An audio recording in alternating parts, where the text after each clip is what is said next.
When do you want to die? That's quite a question, isn't it? And I realize that the context of that question is very important.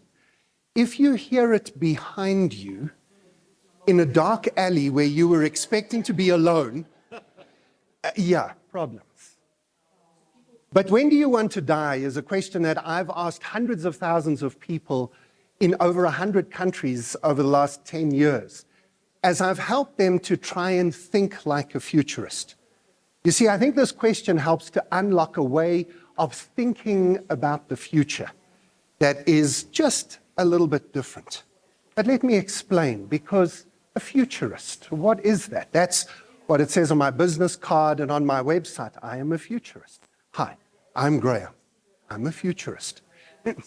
No, it's not sort of like a futurist's anonymous greeting.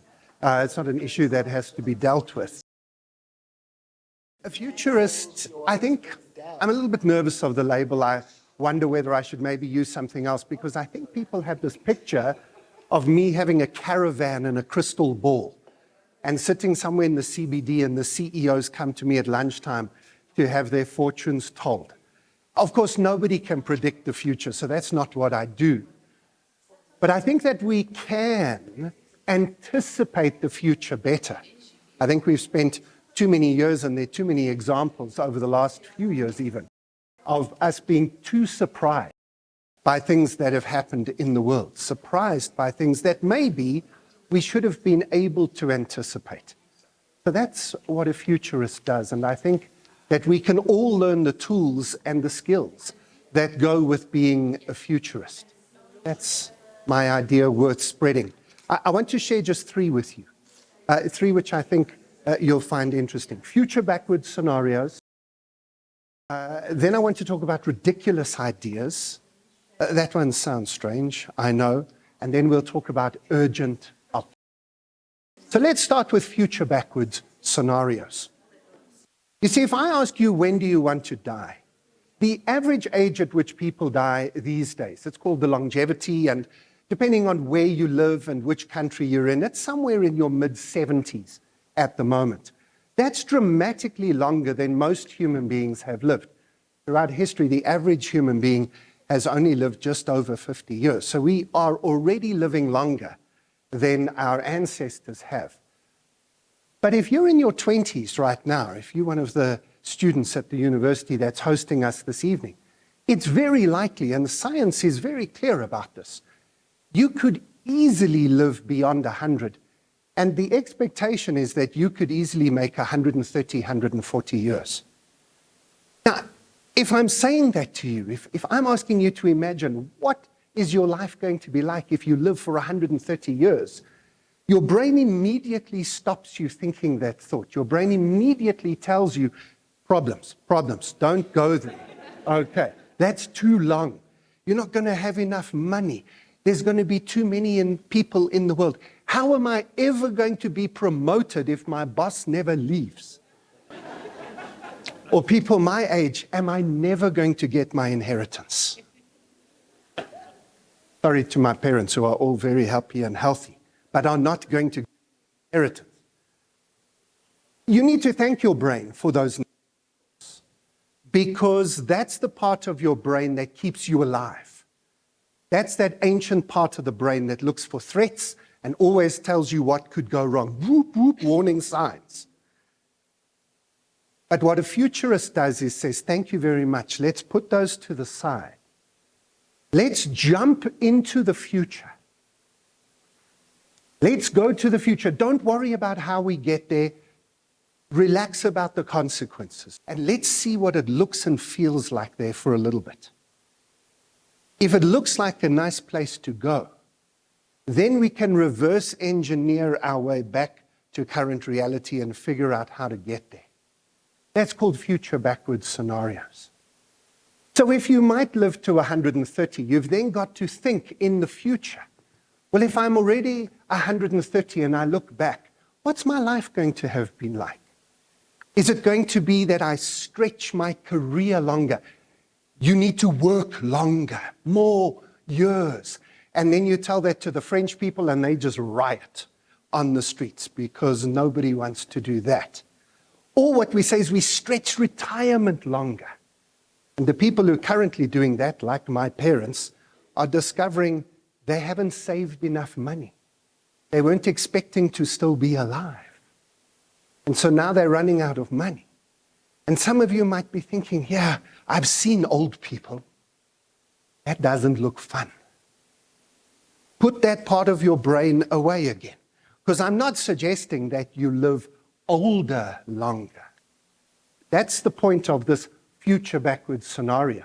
We don't just take the world as it is and imagine what would happen if it keeps going.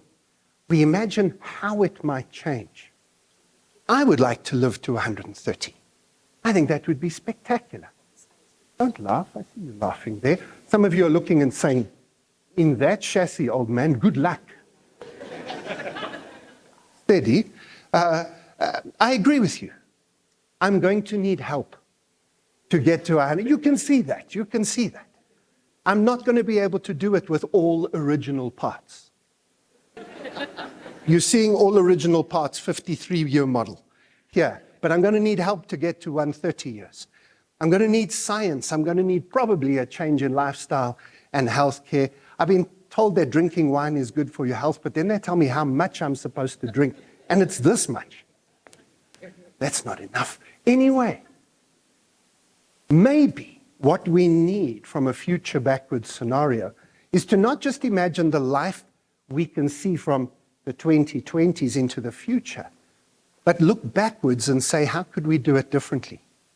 Maybe what we need is 2 or 3 career phases where you've got 2 or 3 chances in your life to study, then to work, then to lead, then to retire, and then do it again. Maybe universities need to be setting themselves up to invite 60-year-olds back to university to start the cycle one more time. Maybe if you're really up for it, in your 90s, you do it again. Why not? Why not? But now we head to ridiculous ideas. You see, ridiculous ideas takes us a step further. What you want to do is think of the most ridiculous idea you can imagine about the future. Why? Because what you want to then do is stretch your strategic imagination so that the things you actually end up doing don't feel that strange after all. Imagine you're going to live to 130, but at age 25, you find the person you want to love forever, your life partner. And now in my tradition, you want to walk down the aisle with that person. Get to the front, make those promises. I will be faithful in sickness and in health, richer or poorer, for better or worse, until death do us part. And you realize you might be marrying this person for 100 years. Are you sure that you are sure? That's a big thought. So here's a ridiculous idea. Maybe we should have fixed-term marriage contracts.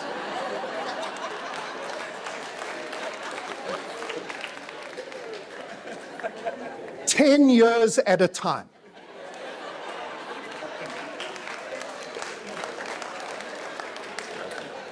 Some of you are taking notes and you say, I should have had that.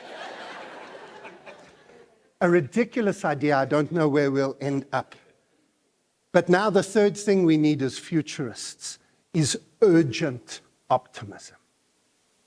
Our world is filled with problems. Some of you might be thinking, I don't even know if I want to get to 30, let alone 130 in the first place. We need to fix that. For me, a futurist is not somebody who tries to predict the future, because you can't. But it's somebody who attempts to create the future. It's not as simple as if we think it, we can do it. It's not as simple as that. But if we never think it, we don't stand a chance. And so our task is to think about the future, but not just as an extension of what already exists. More global warming, more poverty, more wars, more difficulty, more technology taking our jobs. No. Our task as futurists is to imagine a world that is re-engineered, even if we have to re-engineer humanity itself. That's why my name is Graeme Codrington. I am a futurist. I invite you to be one too.